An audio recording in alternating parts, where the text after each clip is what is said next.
Hey, what's going on, everybody? Welcome to episode 12 of Super Week in Smart Homes. This week, we're going to talk about Apple Homepod finally having a launch date, ADT's lawsuit with Ring, August door locks and their new access program, and then what Comcast is doing around the smart home industry as well. So to kick this all off, I think the biggest news today is that Apple finally launched the date that they're going to be releasing their HomePod product. For those of you that don't know, HomePod is Apple's competitor to the Amazon Alexa and the Google Home. The big differentiators between the Apple HomePod is the main one that they talk about is that the sound is going to be a lot better. Amazon Alexa or the original Google Home were not known at all for having great sound. That changed a bit in the few weeks ago when Google announced that they were coming out with their Google Max. So that's not nearly as much of a differentiator. But after doing a little more research, I do think they have some capabilities and shouldn't be completely counted out in this space. Apple's been doing a lot with their HomeKit for a long time now. They have a lot of products that are known as HomeKit compatible. I think that's going to play big into what they're going to do with HomePod. As we've seen a lot, and I've posted on my Instagram, you can check it out there, and other places, these smart speakers are really a gateway drug for people to get into smart home technology. Apple already has a pretty decent ecosystem in that smart home world. So integrating that with this smart speaker, I think could be valuable for them. And that's still to see, something I didn't think about a lot prior to this, but after doing a little bit more research for today, I think that's going to be interesting. Other things that are interesting with what they're doing, they have a lot better encryption than any of the other smart speakers out there. Me, as a millennial, I think that may affect my opinion of this a bit, but I don't care that much. I don't think that there's that much happening in my home that I guess a lot happens in my home, but I'm not super worried about Amazon or Google getting hacked and somebody wanting to listen to my home.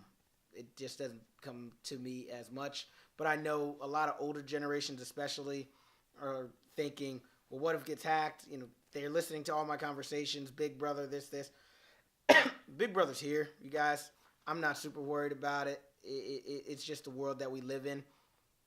Privacy is definitely important, but we make trade-offs on privacy every day, and I don't think that's what's going to separate Apple is that encryption. I do think the HomePod thing will help, and then just the Apple name is always a big help for them. So people are going to buy it just because of that.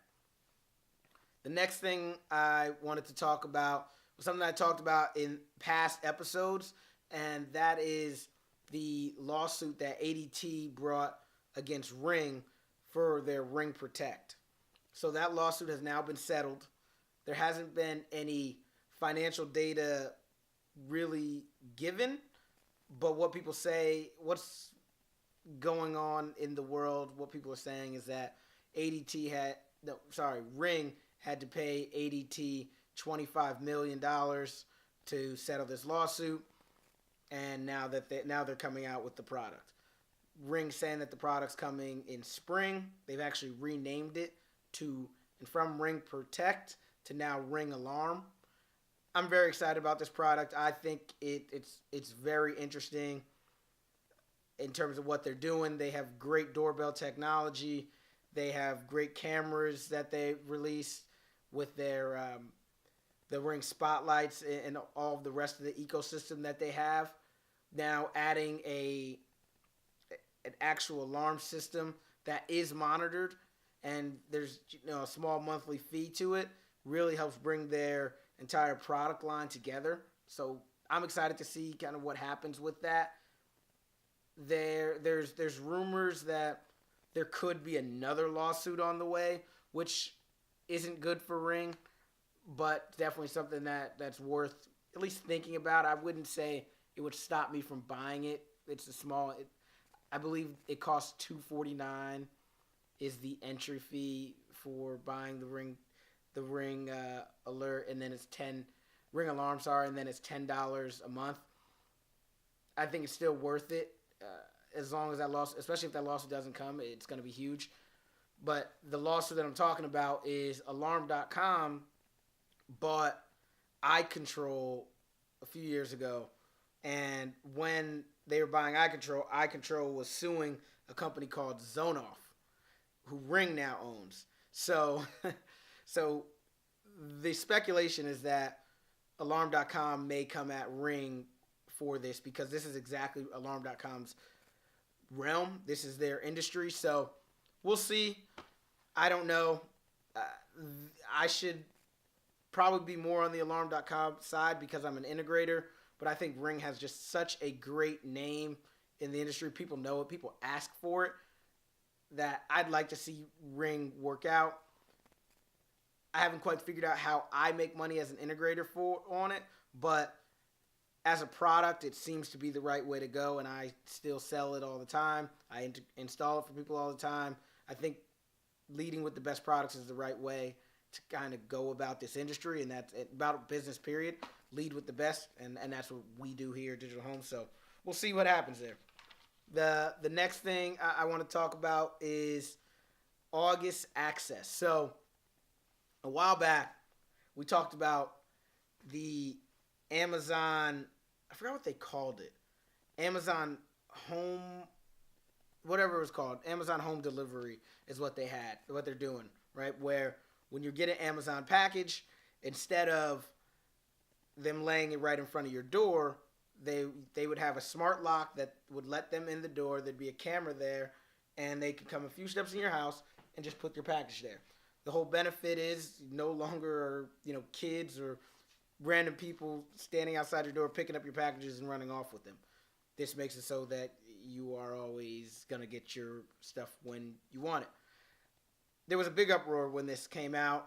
And again, going back to what I said before, I think people will exchange privacy for convenience. And overall, I think this will work. What August is doing is essentially bringing this capability to every other online retailer out there, which I think is super smart. Everybody's always talking about Amazon's going to take over this industry, Amazon's going to take over that industry, blah, blah, blah, blah. Yes, Amazon is going to have an impact on industries that they go into, but Amazon doing this is going to make it so people are like, yeah, why not, essentially, right? Why not allow somebody to come into my house and drop it off? And what August is doing is essentially building the platform that is done through. So they have their August lock, and they have a software layer built on it that they would then essentially sell to distributors, so or companies. So one example is Kroger, who they're working with. Another example is Walmart, who they're working with. So you buy something from Walmart or Kroger, and they deliver it, and instead of them dropping that out in front of your house, because you have the August lock and you're using the August, and they are using the August access system, they'd be able to unlock the door and drop it in the same way that the Amazon key is what it was called, as the Amazon key works. So I think that's really interesting. I think if August can actually own that market and get Amazon as a part of their on with them, the Amazon key using August access, I think that becomes huge, and August really has the sky to the limit for them. I think competing against Amazon will be interesting, but either way, I think it's a very smart move that August is making there.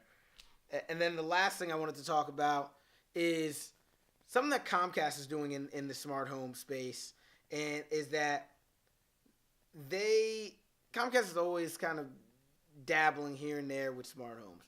They recently have announced that they're doubling down a bit more on the multi-dwelling space, right? So I think apartment buildings, especially apartment buildings, probably not 2 to 3 family homes they're not talking about. They're probably talking 50 50 unit apartment buildings and things like that. But essentially what they're enabling, and this is probably enabled through all of their Comcast, is that the X1 technology that they have, the X1 boxes that they have, will now be able to have more control over things like your door locks, garage doors.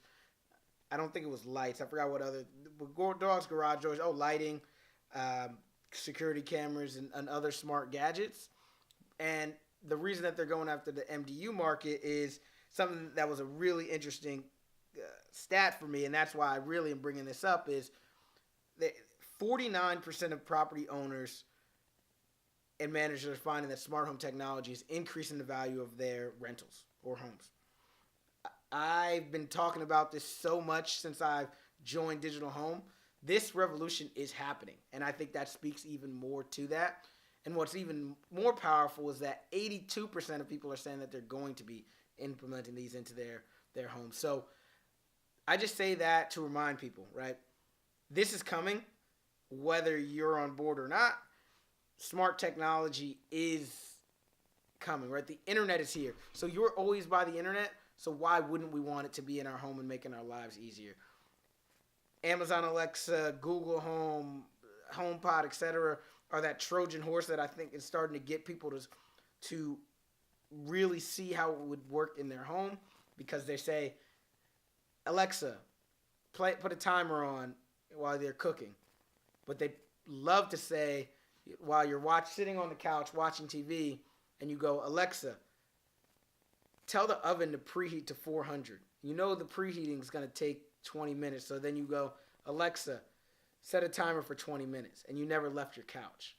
Sounds lazy, but very interesting about what's going to happen. And I think people should really think about this and really wrap your mind around it. If you're watching this show, I guess you kind of have your mind wrapped around it. But it's huge, guys, and really looking forward to it. So that's it for this week on Super Week in Smart Homes, also known as Swish, and I'll see you guys soon. Oh, by the way, subscribe, leave me comments. Always want to talk to you guys. Also, you can go to our website, digihm.com, and little box with my face there, and you can chat with me at any time. So you guys have a great day, and that's it for today. Super Week in Smart Homes, Swish. Talk to you soon. Peace.